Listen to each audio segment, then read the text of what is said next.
morning, Brother Jones. How are you? It's just a pleasure to have a chance to talk to you uh, during this Black History Month program. Brother Ben Jones, musician, Cornerstone Missionary Baptist Church, musician, Oakland, California, musician throughout the ages. Brother Ben, tell me about the journey of Brother Ben. Well, good morning, Brother Campbell. Good First, morning. let me express my appreciation. Thank you for choosing to let me be a part of this special program, Black History 2020. My name is Brother Ben Jones. I was born in the city, El Dorado, Arkansas, November 8th, 1942. Was that a very large city, Brother Ben? I would think something like maybe 50,000 people, something like that. What do you remember about those early days in El Dorado? Well, I remember growing into a family of four people. I had three sisters. I remember places where we lived. We always had a pretty comfortable place to live.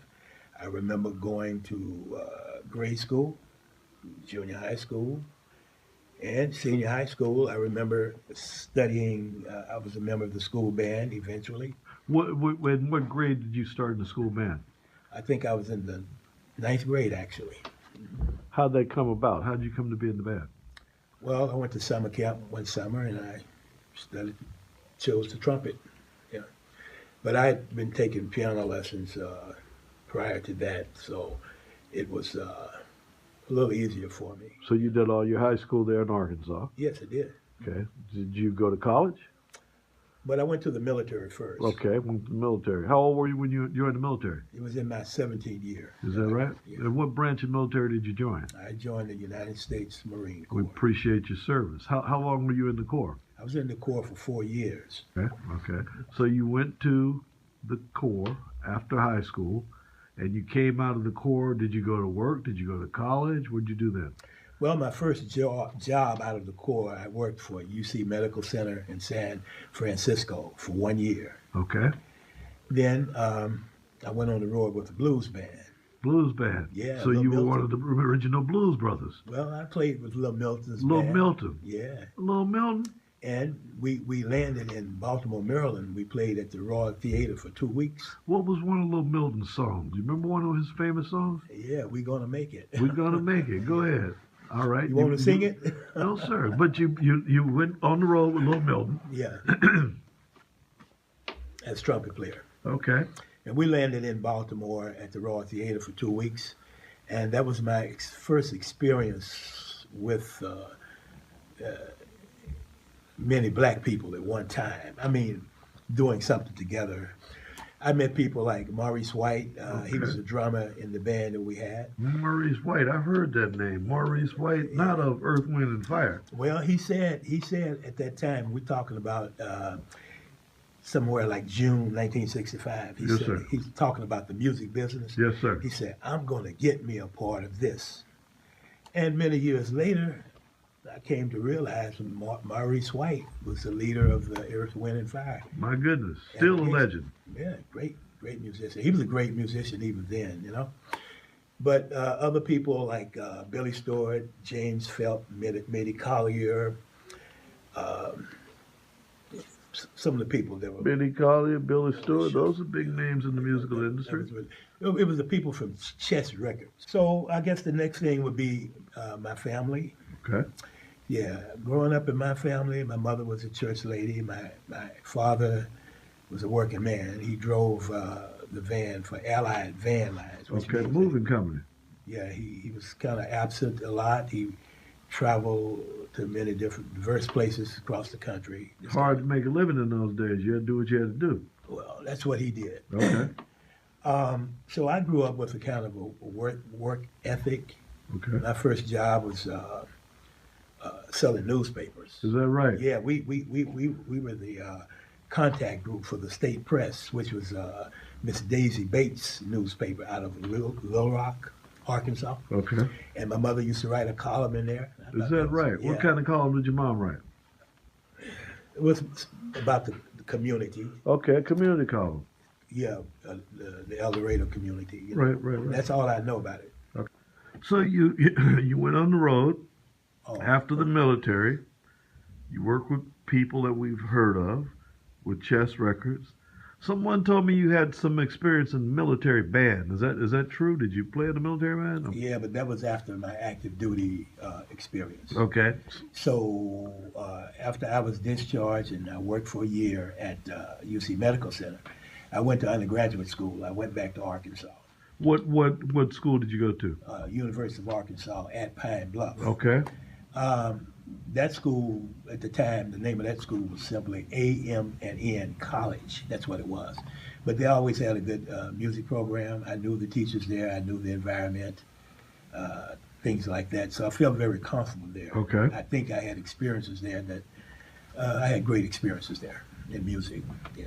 Okay. So I finished the music program. I was graduated. And then I went up to D.C. When you say finish the music program, did you earn a degree in music? Was Yes, it a bachelor's degree in music? Yeah. Okay, so you graduated in music. Yeah, and I received a bachelor's of science degree in music and education. What kinds of musical instruments did you learn to teach in your college? Okay, so my degree was in the area of instrumental music, Instrumental music. which means the brass instruments, Okay. percussion instruments, Okay. String instruments, Okay. and woodwind instruments. Did you specialize in any particular instruments in that area? Well, when you go to school and you major in instrumental music, you have to take the method courses in all of the instruments. Okay. Okay, so if you're professing to be a music teacher, through what you learn in those courses, you're supposed to develop the ability to teach any of those instruments, all of those instruments. Okay. That's good. That's good.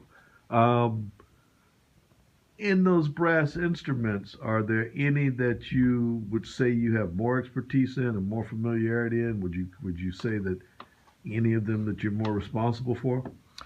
My instrument, my major instrument, is the B flat trumpet. My minor instrument is the French horn. I was in the California National Guard band. For how long? 16 years. Okay. And what would that band typically do?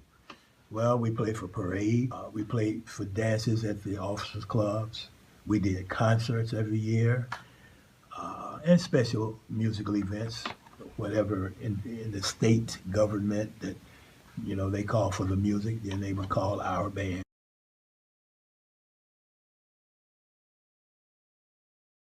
I'm so thankful to be a part of Cornerstone Church in my personal life. I guess we can just go there. How long have you been with Cornerstone Church? This is my 17 year. Okay. Yeah, and it's really been one of the highlights of living for me, coming here to Cornerstone. Yeah, and even so in the music from 2002 and all the experiences that I've had and the responsibilities that were given to me to do. Okay. You You showed me a photograph that was sort of intriguing. A group of black women that went to West Point. What did that photograph mean to you? What can we give it? What does it mean to our children? Well, let me say a thing. Our youth at Cornerstone, some of the greatest kids that I've known. They went through church, through high school, went on and accepted the challenges of college life and were successful with that. I mean, they either had some support from their families or they really had their heads on really straight, in terms of like having visions and goals for themselves. Yes. And did not let their immediate world encroach upon what was in the future for them. And they went away and came and were successful and came back. And they really looked great. And they're doing things right here at the church. I think that's I've never seen anything like that before. Good. This picture was just a picture that I wanted to kind of hold up for them to see. They can see themselves in others, like this group of young Afro-American women who were at West Point, which is a military academy A great military academy. Yeah, you know, to get there and to do some things, they had to have their focus, and they had to be somewhat very exceptional. And so I wanted them to see that, yeah, in addition to yourselves, see these folks right here. And all around the country in our community, we have people, young people, who are actually doing things, you know. I saw a picture on Facebook a week ago about 150 black men, black boys, who had all high, what you call those things, academic achievements, yeah. you know. And 150 of them in one place at one time, you know. Whew, that's really great. So that should tell our children, what should that tell our children? Well, the message that I have for the kids, first of all, is listen to your parents. Listen to your parents. Trust in God. Trust in God. You know, learn of Him. Walk in His will and in His way, you know. And if you come across something that you just don't have the answer to, just think, what would Jesus do? Amen. Amen. And I think that you'll find some answers right That's there. a good message. You got to be yourself, you know, in whatever God has for you, He has for you. But, you know, in the meantime, you know, if you do have someone working with you, you know, just pay close attention, you know, practice. I'll leave you with this little joke. So Let's joke. Yeah, this little kid was standing outside of Carnegie Hall in New York City. And he saw this musician standing there, and he said, "Sir," he said, how do you get to Carnegie Hall?" And the old man looked at the kid, he looked at the building, Carnegie Hall, and he looked at the kid, he said, "Practice, son, practice." We are marching to Zion, beautiful, beautiful Zion. We are marching upwards to Zion, to the beautiful city.